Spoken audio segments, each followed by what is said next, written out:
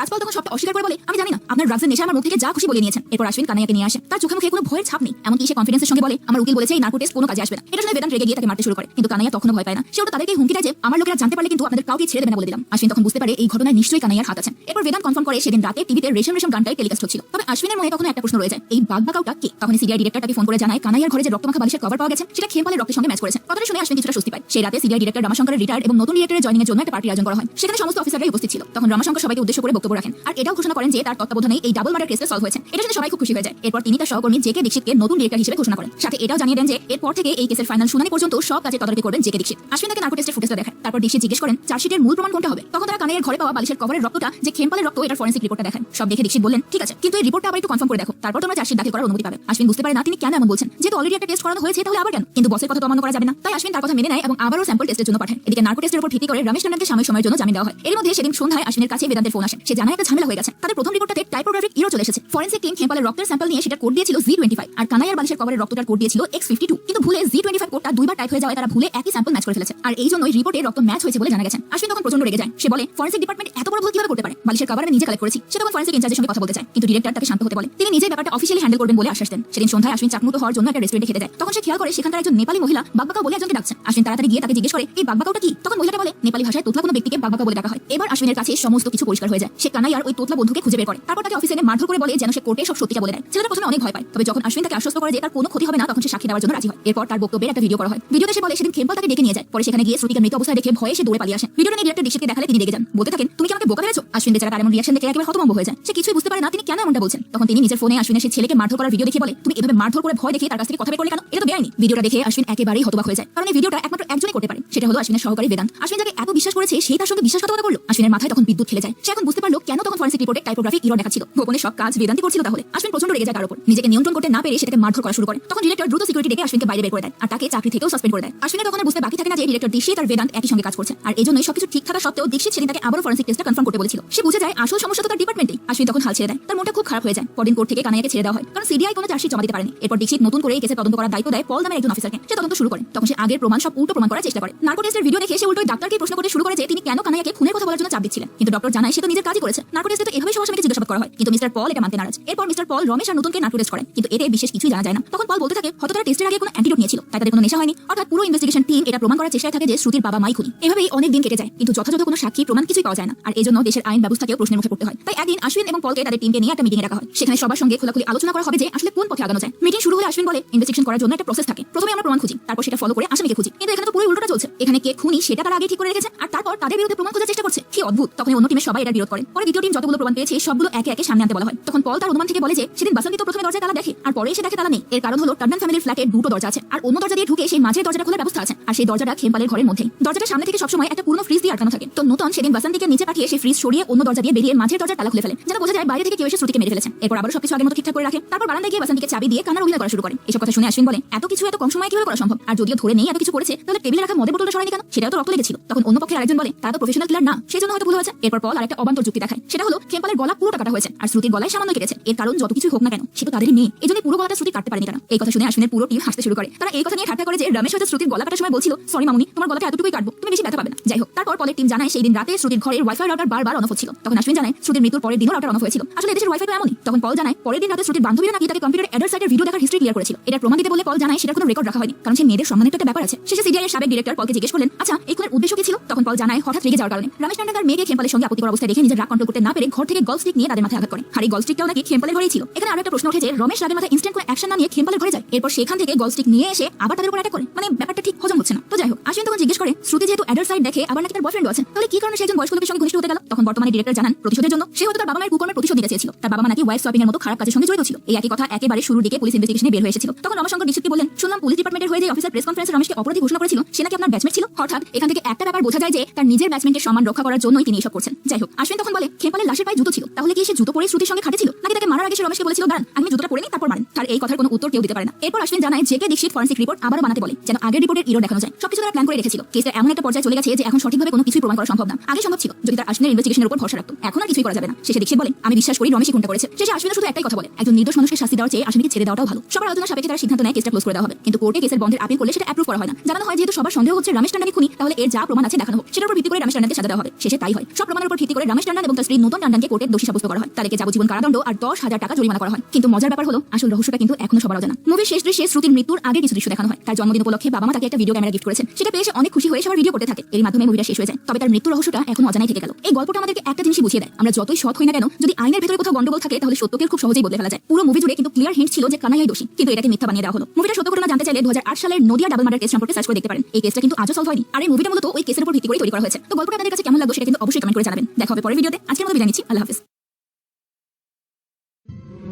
What do you see? Sir, Imagine if we could look so closely, we could see each grain, each particle. ভাবুন তো, একজন মানুষ যার কোনো বড় ডিগ্রি নেই, যে ছেঁড়া কাপড় পরে মন্দিরের নিচেতে বসে অঙ্ক কষত সারা দিন ধরে, সেই মানুষটাকেই একদিন পৃথিবীর সেরা বিশ্ববিদ্যালয় কেমব্রিজ থেকে ডেকে পাঠানো হয় তার অভাবনীয় প্রতিভার জন্য। অবাক করা বিষয় হলো তার মাথায় নাকি অঙ্কের ফর্মুলা আসতো স্বপ্নে, সরাসরি সৃষ্টিকর্তার কাছ থেকে। আরো অবাক করা বিষয় হলো এই রহস্যময় জিনিয়াস মাত্র 32 বছরের জীবনে বদলে দিয়েছিলেন গণিতের পুরো ইতিহাসকে। এই অবিশ্বাস্য মানুষটির নাম শ্রীনিবাস রামানুজন। বিংশ শতাব্দীর শুরুর দিকে ঘটনা। ভারতীয় উপমহাদেশ তখন ব্রিটিশদের অধীনে, চারদিকে চরম দারিদ্র্য।